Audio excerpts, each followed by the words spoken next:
এই সমাজের কিছু মানুষ আছে দেখবেন দুঃখে আছে, কিছু মানুষ সুখে আছে।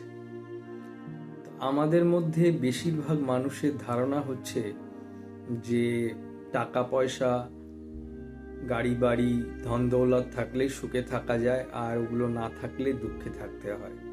এটা সম্পূর্ণ ভুল ধারণা।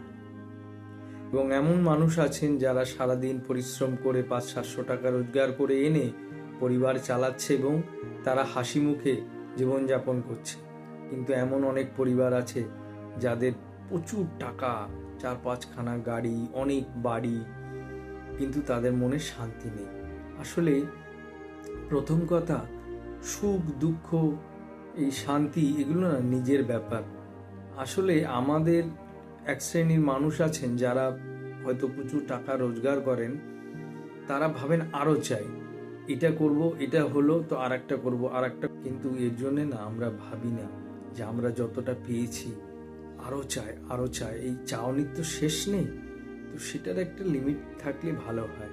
কারণ দেখতে হবে যে আমি আমার যোগ্যতা অনুযায়ী যে টাকা পয়সা রোজগার করছি সেটা ঠিক আছে কিনা। আসলে আমরা সামনের মানুষগুলোকে দেখি, তারা অনেক বড় বড় বাড়ি করেছে, গাড়ি করেছে, সম্পত্তি করেছে, কিন্তু যোগ্যতাটাও তো দেখতে হবে।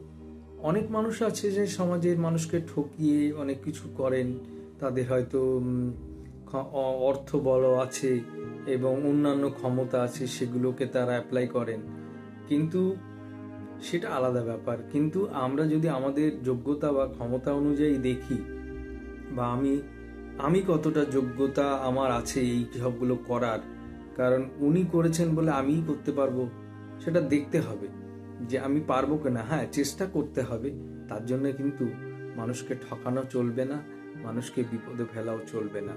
তাই সুখটা, শান্তিটা না নিজের কাছে। আমি কম পয়সা রোজগার করেও সুখে থাকতে পারি, আবার প্রচুর টাকা রোজগার করেও সুখে থাকতে পারবো না, সেটা নিজের ব্যাপার। তাই সুখ শান্তি মনের ব্যাপার, আর অনেকটা কিন্তু ভাগ্যেরও ব্যাপার আছে, যে আপনি আপনার কি ভাগ্য নিয়ে পৃথিবীতে এসছেন। কারণ অনেকের পরিশ্রম কম করে, ঘরে হয়তো শুয়ে থাকে সারাদিনে, সকালে হয়তো উঠছে 10টায়, হ্যাঁ, অনেক সারাদিন হয়তো বাড়িতে সময় কাটাচ্ছে, ওই ফোনে ফোনে একে ফোন করছে, তাকে ফোন করছে, ওই করে হয়তো টাকা রোজগার করছে। তো এগুলো একটা আলাদা ব্যাপার, এগুলো সকলের ভাগ্যে জোটে না। আবার অনেকে সারাদিন পরিশ্রম করছে কিন্তু টাকা রোজগার করতে পারছে না।